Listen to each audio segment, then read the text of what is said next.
नमस्कार, मैं हूं निशा पंड्या। और आज हम पर्सनल फाइनेंस में चर्चा करने वाले हैं रुपए विद ऋषभ इन्वेस्टमेंट सर्विसेज के ऋषभ देसाई के साथ। ऋषभ जी, बहुत बहुत स्वागत है आपका हमारे साथ इस चैनल में जुड़ने के लिए। हम अभी देख रहे हैं क्योंकि नया साल शुरू हो गया है, जैसे कि हम नए फाइनेंशियल ईयर की बात कर रहे हैं। और नए फाइनेंशियल ईयर में आप देखें तो नए इन्वेस्टर्स की होड़ लग गई है और सबको बहुत अट्रैक्ट कर रहा है ये मार्केट। पहले तो आप कैसे देख रहे हैं इस मार्केट को नए इन्वेस्टर्स की दृष्टि से? निशा जी, पहले तो आपका बहुत बहुत शुक्रिया मुझे शो पर बुलाने के लिए। देखिए, करंटली मार्केट तो बहुत तेजी से ऊपर ही जा रहा है। एज वी स्पीक 74-75 थाउजेंड के आसपास तो मार्केट चल ही रहा है। प्राइस पॉइंट ऑफ व्यू से भी एक्सपेंसिव है और वैल्यूएशन पॉइंट ऑफ व्यू से भी एक्सपेंसिव है। बट ये नए इन्वेस्टर्स के लिए एक बहुत ही सुनहरा मौका है, क्योंकि we are the fastest growing economy currently. अभी हम देख रहे हैं कि by 2030-31 we are going to be the third largest economy.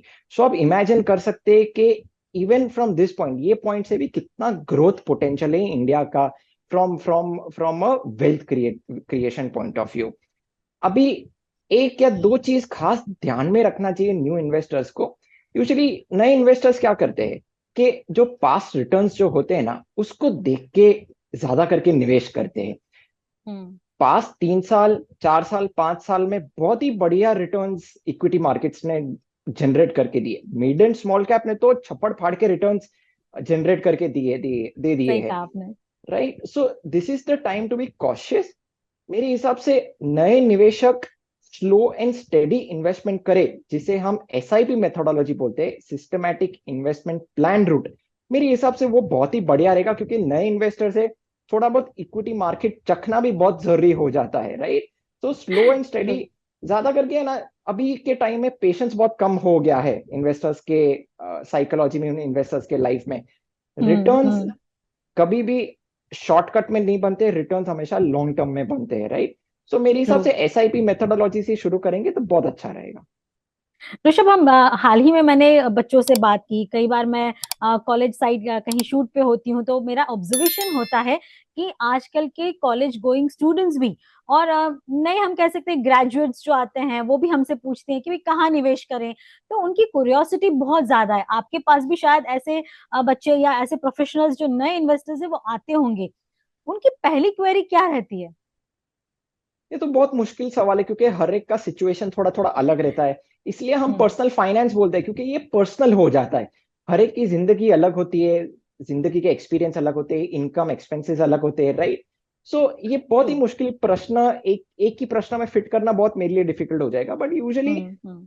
आजकल के जो नौजवान है, जो स्पेशली जो नए नए जो ग्रेजुएट हो रहे हैं, और जो फर्स्ट टाइम अर्नर्स है, जो फर्स्ट टाइम जॉब कर रहे हैं, और जो अर्निंग क्लास है, फर्स्ट टाइम अर्निंग क्लास, उन्हें अभी काफी फाइनेंशियल अवेयरनेस आ चुका है कि अगर आपको लॉन्ग टर्म वेल्थ क्रिएट करना है, अगर लॉन्ग टर्म इन्फ्लेशन को बीट करना है, तो इक्विटी ही एकमात्र एसेट क्लास है which will give you inflation beating returns. Of course हम अभी देख रहे हैं कि 4.46 करोड़ ही इन्वेस्टर्स है, unique investors mutual fund industry में। Penetration wise we are still very low. 140 crore के पॉपुलेशन में अभी भी हम 10% भी नहीं पहुंचे हैं in terms of penetration in mutual funds. So मेरे हिसाब से I think we are not a very pension friendly country. जब आप हम्म। रिटायर होते हो, आप स्पेशली जो भी कॉर्पोरेट जॉब्स में होते हैं, प्राइवेट जॉब्स में जो होते हैं, राइट, वो कंपनी 60 साल के बाद पेंशन तो देती है नहीं। आपको अपने जो भी बचाया है, कुचाया है, उसमें ही आपको गुजारा करना पड़ता है। Right, so I think investing at a very early age, small small, slow and steady, आप 500 रुपए से भी स्टार्ट कर सकते हो, एंड एज एंड वेन आपका आमदनी साल का साल बढ़ते जाएगा, आप टॉपअप भी कर सकते हो 5 और 10% से। So I think slow and steady wins the race. Compounding is a long term process, और आप जितना जल्दी शुरू करोगे उतना आपके लिए बेहतर रहेगा। तो हमारे व्यूअर्स है वो जान ले कि बचत करना ही सबसे ज्यादा मुनासिब है। भले वो 500 रुपए हो, 1000 रुपए हो, शुरुआत कीजिए।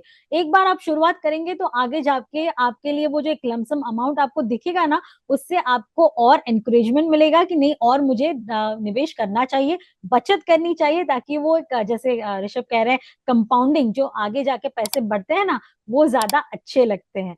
लेकिन ऋषभ निशा जी मैं क्योंकि शुरुआत। निशा जी जी जी। निशा जी मैं यहाँ थोड़ा इंटरप्ट करना चाह रहा हूं मैं। श्योर। आपने बोला बचत कर रहे हो। See, India as a land we are very good savers, but हम अच्छे हाँ। इन्वेस्टर्स नहीं है। बचत करना और बचत को सही तरीके से इन्वेस्ट करना, ये बहुत इंपॉर्टेंट है। मैं इसमें एक छोटा सा डेटा पॉइंट दे देता हूं आपको मैं। श्योर। आप यकीन नहीं करेंगे, 200 लाख करोड़, वापस बोलता हूं मैं, 200 lakh crore is stashed in fix deposit. मतलब इन्वेस्टर्स ने, क्लाइंट्स ने फिक्स डिपॉजिट में पैसे डाले हैं। मतलब ये तो तय है कि हम बहुत ही अच्छे सेवर्स है। मगर फिक्स डिपॉजिट आपको लॉन्ग टर्म वेल्थ क्रिएट नहीं करके देंगे, आपको इन्फ्लेशन नहीं बीट करके देगा। वही फिक्स डिपॉजिट थोड़ा थोड़ा करके आपके गोल के अनुसार, टाइम होराइजन के अनुसार, आपके रिस्क के अनुसार उसको सही तरीके से इक्विटी में चैनलाइज करना भी बहुत इंपॉर्टेंट है। ये परफेक्ट एक्सप्लेनेशन दिया है ऋषभ ने और मुझे करेक्ट किया। Thank you so much Rishabh, क्योंकि आज जैसे ऋषभ ने कहा कि हम बचत तो बहुत अच्छी कर लेते हैं लेकिन निवेश नहीं करते। निवेश भी शुरुआती दौर में आपको ज्यादा सहाय करेगा। और अभी तो हम बहुत कुछ सुनेंगे ऋषभ से। ऋषभ, क्योंकि आपने बोला 500 रुपए से शुरुआत कीजिए, नए इन्वेस्टर्स तो बहुत जोश में होते हैं, अरे कहीं से पैसे ले लिए, कहीं किसी की फिक्स डिपॉजिट होगी जैसे हम अभी बात कर रहे हैं वो तोड़ के पैसे डाल दिए। सही तरीका इन्वेस्टमेंट का क्या है, शुरुआत कितने से करनी चाहिए और कैसे करनी चाहिए? क्योंकि बहुत सारे जार्गन्स हैं समझने के लिए। तो SIP देखो, म्यूचुअल फंड देखो, हम एडवर्टाइज देखते हैं टीवी पे, लेकिन सही तरीका निवेश का कहाँ पे और कितना? देखिए, इसमें कोई थंब रूल नहीं है, राइट। हम्म। बट यूजुअली आप जो, आपका जो इनकम है, मान लीजिए कि आपका 50,000 रुपीज पर मंथ इनकम है, राइट। उसका यूजुअली एनीवेयर बिटवीन 20 to 30% आपको बचत नहीं, आपको इन्वेस्ट करना है लॉन्ग टर्म के लिए। ये बहुत राइट। इंपॉर्टेंट है। सो एनीवेयर बिटवीन, अभी आप जो कुछ भी कमा रहे हो उसका 20 to 30% आप बचत कीजिए, और बचत करने के बाद उसको आप इक्विटी मार्केट में for long term wealth creation के लिए इन्वेस्ट कीजिए। आप लमसम स्ट्रेटेजी फॉलो कर रहे हो तो सही समय पे इन्वेस्ट करना बहुत इंपॉर्टेंट हो जाता है। मार्केट में ये टर्मिनोलॉजी है कि time in the market is very important. But मैं हम्म। ये बोलता हूं कि there is a difference between timing and predicting. आप प्रिडिक्ट नहीं कर सकते हो मार्केट को, राइट, कि कब ऊपर जाएगा कब नीचे जाएगा, आप प्रिडिक्ट नहीं कर सकते हो। मगर आप टाइम डेफिनेटली कर सकते हो। टाइमिंग का क्या मतलब होता है कि हम्म। मार्केट 10 टका गिरा, 15 टका गिरा, 20 टका गिरा, तो वो टाइम पे आप इन्वेस्ट कीजिए ना, राइट, लमसम हम्म। इन्वेस्टमेंट। क्योंकि हमने देखा है कि अगर एक्सपेंसिव वैल्यूएशन और एक्सपेंसिव प्राइस पॉइंट पे इन्वेस्टर्स ने इन्वेस्ट करके कभी भी इतना बड़ी तरीके से पैसा नहीं कमाया है। If you hmm. Invest in a bear market, if you invest in a correction market, तो ही आप लॉन्ग टर्म सही तरीके से, आपको जो वेल्थ क्रिएट होता है उसका मैग्नीट्यूड आपको समझ आएगा, आपको दिखेगा। ऋषभ, इसमें एक बात मैं जोड़ना चाहूंगी। आप बात कर रहे हैं कि टाइमिंग की, लेकिन हम अगर बात करें मार्केट झट से गिरा, बहुत गिरा, तो लोग डर जाते हैं। और वहीं जब तेजी आई, एक दिन पार्टिसिपेट नहीं किया, दूसरे दिन नहीं किया, फिर बोलते हैं अरे अभी अब तो ले लेंगे नहीं तो हम रह जाएंगे। यही एक सेंटिमेंट है जो नहीं उनका उनका कैलकुलेशन नहीं बैठता है। क्योंकि इमोशनल कहीं कहीं डिसीजन हो जाते हैं, कहीं लॉजिकल डिसीजन हो जाते हैं, तो पता नहीं चलता कि भाई कब खरीदना और कब बेचना। ये इमोशंस मार्केट के साथ कैसे प्ले करते हैं? निशा जी, आपने बहुत सही क्वेश्चन आपने ये पुट किया है। क्या रहता है, many a times dealing with one psychology is very important. हम्म। आप आपके साइकोलॉजी को सही तरीके से मैनेज कर लिया ना, आप ऑटोमेटिकली पैसा बना दोगे मार्केट में। ऐसा हो जाता है। ये जो टर्मिनोलॉजी है ना, उसको बोलते fear of missing out, right, FOMO इसे बोलते हैं आज के जेनजी के सही बात है। टर्मिनोलॉजी में। सो क्या रहता है ना, जब ये मार्केट गिरेगा ना, कभी घबराना नहीं है। इकोनॉमी तो ग्रो ही कर रही है, इकोनॉमी तो स्टॉप नहीं हो रही। India as an economy is growing at a fastest rate at this point of time, right. So as long as economy grow कर रही है, आपको चिंता करने की कोई जरूरत नहीं है। मार्केट हम्म। में उतार चढ़ाव बहुत ही नॉर्मल है। हर साल ऑन एन एवरेज, अगर मैं बोल रहा हूं, मैं एवरेज में ले रहा हूं, मैं हर साल हमने देखा है मार्केट करीबन 10 से 20% एवरी ईयर गिरा है। इसका opportunity, you see this as an opportunity, consider falling market as your best friend, right. क्योंकि मार्केट गिरेगा तो आपको वो सेम चीज सस्ते भाव में मिलेगी, और जब वो छप्पड़ फाड़ के ऊपर जाएगा तो आपको उतना ही मैग्नीट्यूड में पैसा बना के देगी, right. So as long hmm. As the economy is safe and sound, as long as the economy is growing at a very fast rate, आपको स्टॉक मार्केट की इतना चिंता करने की जरूरत नहीं है। आप अपने गोल्स को पकड़ के रखिए, आप अपने टाइम होराइजन को पकड़ के रखिए, आप आपके रिस्क एपेटाइट को पकड़ के रखिए, और आपके एसेट एलोकेशन को पकड़ के रखिए।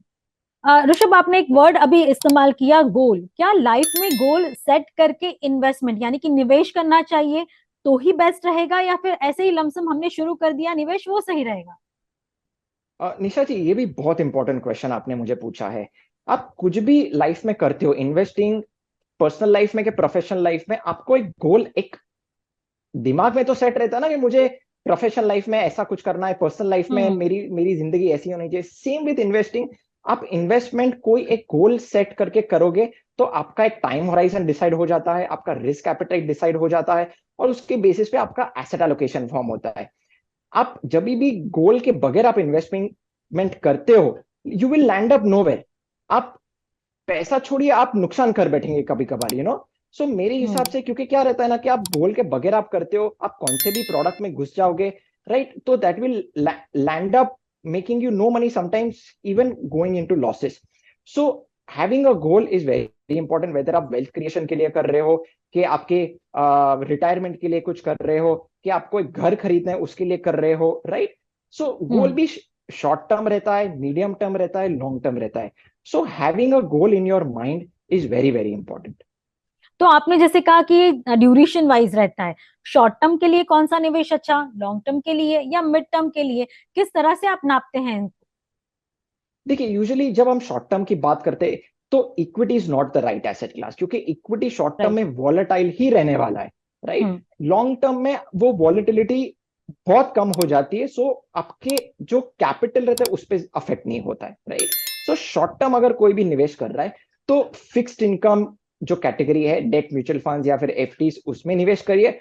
अगर मीडियम टर्म कुछ है तो शायद से कॉम्बिनेशन ऑफ फिक्स्ड इनकम में इक्विटी आप जा सकते हो, जिसे हम म्यूचुअल फंड्स में हाइब्रिड कैटेगरी भी बोलते हैं, डायनेमिक एसेट एलोकेशन फंड्स भी इसमें आ जाते हैं। सो अगर किसका 5 साल, 6 साल, 7 साल का टाइम होराइजन है, तो उनका रिस्क के अनुसार आप हाइब्रिड प्रोडक्ट्स में भी जा सकते हो और डिसाइड कर सकते हो कि मुझे इक्विटी में इतना करना है और डेट में, फिक्स्ड इनकम में इतना करना है।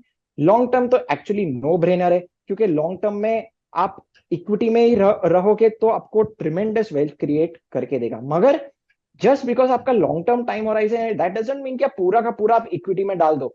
आपका क्या सिचुएशन है घर का? अगर आपका मान लीजिए लॉन्ग टर्म टाइम होराइजन है, राइट, और आपके पास बहुत रिस्पॉन्सिबिलिटीज है, एक्सपेंसेस ज्यादा है, तो इट इज नॉट एडवाइजेबल कि आप ज्यादा इन्वेस्ट करें इक्विटी मार्केट में। आपके रिस्क के अनुसार, आपके कैश फ्लो के अनुसार ही आप इक्विटी मार्केट में इन्वेस्ट करिए। बहुत सही कहा आपने, बहुत अच्छे से समझाया इस बात को। लेकिन कई बार पता है, क्योंकि अब हम सोशल मीडिया के जमाने में रह रहे हैं, आज हमारा शो भी सोशल मीडिया के एक प्लेटफॉर्म पे ही आ रहा है। तो ये जमाना काफी बदल चुका है पिछले 10 सालों में। एडवर्टाइजमेंट हर जगह है, शोज हर जगह है, इन्फ्लुएंसर इन्फ्लुएंसर जिसको हम कहते हैं, फाइनेंशियल इन्फ्लुएंसर है बहुत ज्यादा है। किसको सही चुने, किसको चुने, किसको नहीं चुने, और उसमें सबसे ज्यादा मिस्टेक कहाँ होती है? जो नए निवेशक हैं, क्योंकि वो कहीं मिसगाइड हो जाते हैं, और कौन सी ऐसी गलती कर बैठते हैं जिससे वो उनका पूरा कह सकते हैं ना कि सब निवेश तहस नहस हो जाता है। निशा जी, देखिए, इतना इंफॉर्मेशन और इतना डेटा अभी अवेलेबल हो गया with the click of a button. हम्म। हजारों म्यूचुअल फंड्स है मार्केट में, कहाँ करना, कैसे करना, it is very difficult and complicated. So मेरे हिसाब से जो भी नए निवेशक है, वो एक अच्छा फाइनेंशियल एडवाइजर या फिर एक अच्छा फाइनेंशियल डिस्ट्रीब्यूटर आप चुने। पर्सनल फाइनेंस इसीलिए पर्सनल कहा जाता है, एक कस्टमाइज तरीके से। आप जब कपड़े खरीदने जाते हो, आप कौन सा भी कपड़ा नहीं उठा लेते हो, राइट? ट्रू। आपके साइज के अनुसार, आपके मेजरमेंट के अनुसार आप उठाते हो। दूसरा एग्जांपल, आप जब बीमार होते हो, आप गूगल करके तो कोई भी दवाई दवाई नहीं खा लेते हो, राइट? आपके हम्म। शायद से आपके फैमिली डॉक्टर को आप अप्रोच करोगे, कि वो फैमिली डॉक्टर को आपका नस नस पता रहता है कि अच्छा, इसको ये सूट होएगा, ये सूट नहीं होएगा। Just like a family doctor, having a financial doctor in terms of advisor or distributor is very, very important. आप जिससे अच्छी तरह से कनेक्ट कर सकते हो, ऑफ कोर्स अच्छा क्वालिफाइड और अच्छा एक्सपीरियंस डिस्ट्रीब्यूटर और फाइनेंशियल एडवाइजर को अप्रोच कीजिए। मगर इट इज वेरी इंपॉर्टेंट कि आप कौन से डिस्ट्रीब्यूटर और एडवाइजर को सही तरीके से कनेक्ट कर पाते हो। तो वो हम्म। आपको आपके पूरे जो भी फाइनेंशियल जर्नी है उसमें आपको हैंड होल्ड करके आपको सही एडवाइस देगा, और मोस्ट इंपॉर्टेंटली आपको मिस्टेक्स करने से बचाएगा वो।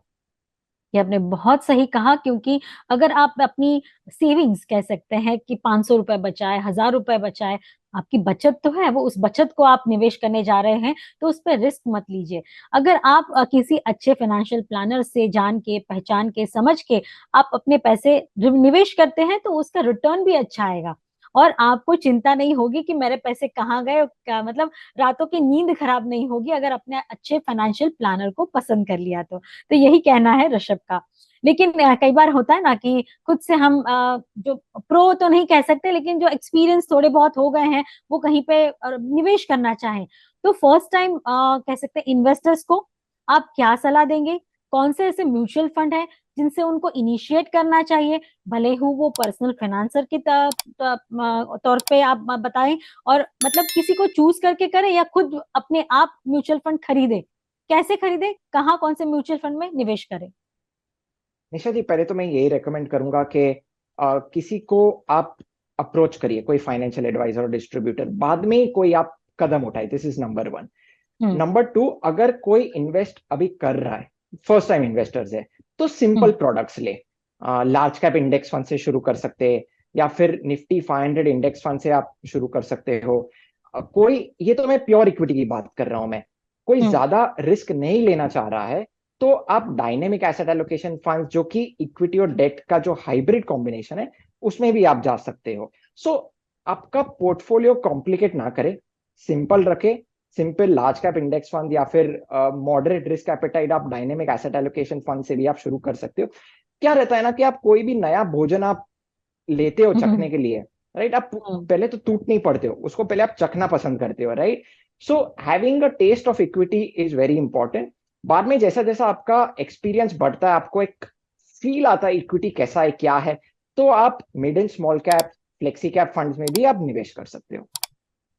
ये बहुत सही कहा कि अगर आपने शुरुआत की है तो एकदम से होड़ मत मचाइए, रिलैक्स रहिए, धीरे धीरे उस बात को समझिए। और अगर आप रिसर्च करके खुद कुछ इन्वेस्ट करना चाहते हो, तो भी वैसे प्लेटफॉर्म्स हैं। लेकिन जैसे ऋषभ ने कहा, पहले इसके फाइनेंशियल प्लानर को अप्रोच करिए, डिस्ट्रीब्यूटर को अप्रोच करिए, और सही तरीके से जाइए, ताकि आपको ज्यादा नॉलेज मिले और अच्छे से निवेश हो पाए। लेकिन फिर भी ऋषभ ने तो इन्वेस्टमेंट के स्ट्रैटेजीज थोड़ी बताई दी हैं, और ऋषभ को हम ऐसे ही छोड़ने वाले नहीं है। ये तो पहला एपिसोड है ऋषभ के साथ। आगे और भी हम इन्वेस्टमेंट के लिए नए नए आपके आइडियाज जो हैं, या आपको सही दिशा में ले जाने वाले रास्ते पे हम जरूर आपको ले जाएंगे, और आपको इन्फॉर्मेशन देते रहेंगे। ऋषभ, बहुत बहुत शुक्रिया। हमने छोटी सी आज चर्चा की है, लेकिन होपफुली हमारे जो नए इन्वेस्टर हैं उनको इन्फॉर्मेशन मिली होगी, और आगे भी मिलती रहे, ऐसी अपेक्षा करेंगे। आपका बहुत बहुत धन्यवाद। Thank you so much Rishabh.